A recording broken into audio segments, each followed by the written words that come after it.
എല്ലാവർക്കും നമസ്കാരം. ഞാൻ doctor Jayakumari S, principal of KET college of teacher education, Parambilmukal Balussery. ഞാൻ ഇന്ന് നിങ്ങളോട് പങ്കുവയ്ക്കാൻ ആഗ്രഹിക്കുന്നത് വളരെ പ്രധാനപ്പെട്ട ഒരു കാര്യമാണ്. എന്താണെന്നോ, നമുക്ക് എന്തെങ്കിലും ഒരു കാര്യത്തോട് അല്ലെങ്കിൽ ഒരു വിഷയത്തോട് അദമ്യമായ പാഷനുണ്ടെങ്കിൽ, നമ്മൾ ഹാർഡ് വർക്ക് ചെയ്യാൻ തയ്യാറുമാണെങ്കിൽ നമുക്കതിനെ കൈപ്പിടിയിൽ ഒതുക്കാം. ഇത് ഞാൻ പറയുമ്പോൾ എൻ്റെ മനസ്സിൽ അതീവ സന്തുഷ്ടയായ എൻ്റെ ഒരു പ്രിയപ്പെട്ട വിദ്യാർത്ഥിയുടെ മുഖമാണ് തെളിഞ്ഞു വരുന്നത്. ഞാൻ നിങ്ങളെ 2011-12 കാലഘട്ടത്തിലേക്ക് കൊണ്ടുപോകാം. ആ കാലയളവിൽ ഞാൻ ആറന്മുളയിലുള്ള SVGV ട്രെയിനിങ് കോളേജിൽ ഫിസിക്കൽ സയൻസ് അധ്യാപികയായിരുന്നു.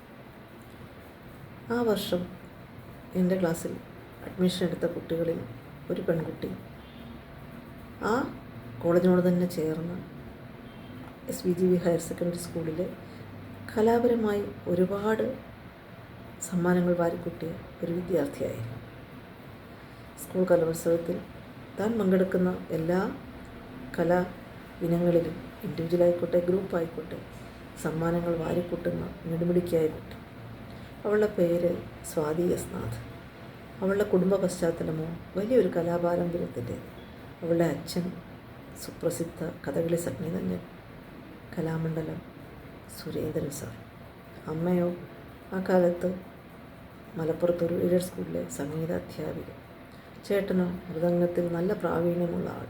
അപ്പോൾ തീർച്ചയായും അവളൊരു കലാ മേഖലയിൽ അല്ലെങ്കിൽ കലയുമായി ബന്ധപ്പെട്ട ഏതെങ്കിലും ഒരു ജോലിയിലേക്കാകും പോവുക എന്നാണ് ഞാൻ പ്രതീക്ഷിച്ചത്. അല്ലെങ്കിൽ കലാരംഗത്ത് ശോഭിക്കുന്ന രീതിയിലായിരിക്കും അവൾ പോവുക എന്ന് ഞാൻ വിചാരിച്ചു. അപ്പോൾ ഞാൻ സ്വാഭാവികമായിട്ടും അവളോട് ചോദിച്ചു, മോളെ, നീ എന്താണ് BSc ഫിസിക്സൊക്കെ പഠിച്ചിട്ട് B.Edന് വന്നത്? നിനക്ക് സംഗീതത്തിൽ ഒരുപാട് മുന്നിലേക്ക് പോകാൻ കഴിയുന്ന കുട്ടിയാണ്.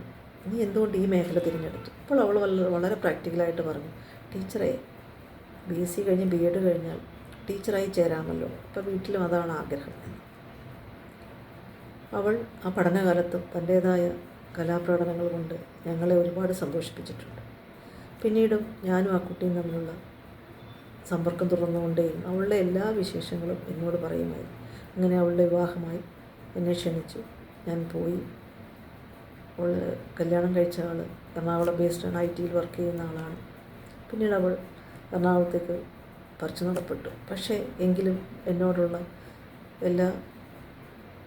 എന്നോടെല്ലാ വിശേഷങ്ങൾ പങ്കുവയ്ക്കും. അങ്ങനെയായി.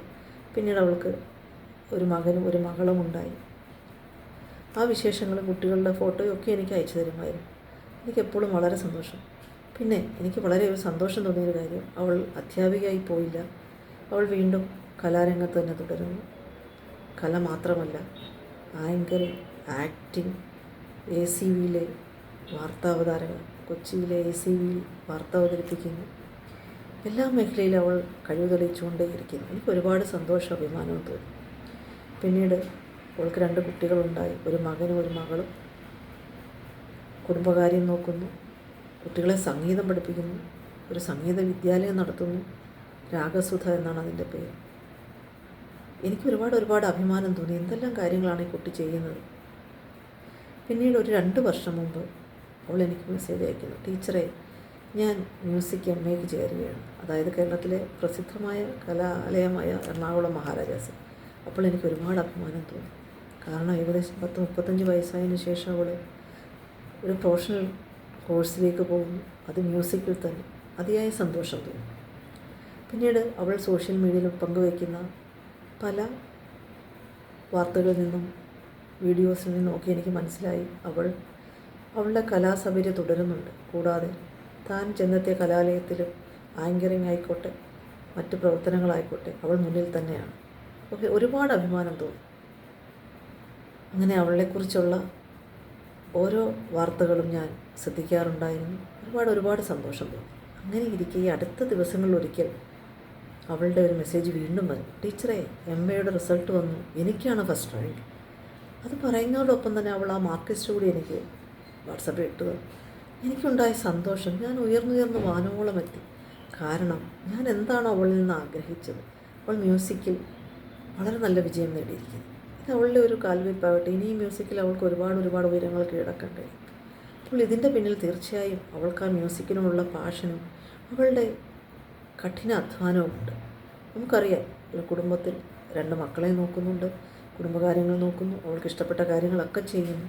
അപ്പോൾ ഞാൻ അവളെ വിളിച്ചു, വാട്സപ്പിൽ കൂടി സംസാരിച്ചു. മോളെ, എനിക്ക് ഒരുപാട് സന്തോഷം. അപ്പോൾ അവളെന്നോട് പറഞ്ഞു, ടീച്ചറെ, ഞാൻ BEdും ഫിസിക്സും ഒക്കെ പഠിച്ചതുകൊണ്ട് എനിക്കൊരുപാട് ഗുണമുണ്ട്. എൻ്റെ കുട്ടികളെ പഠിപ്പിക്കുമ്പോഴും ഒക്കെ എനിക്കത് പ്രയോജനപ്പെടാറുണ്ട്. അപ്പോൾ അവൾ പഠിച്ചതിലൊന്നും അവൾ നിരാശപ്പെടുന്നില്ല.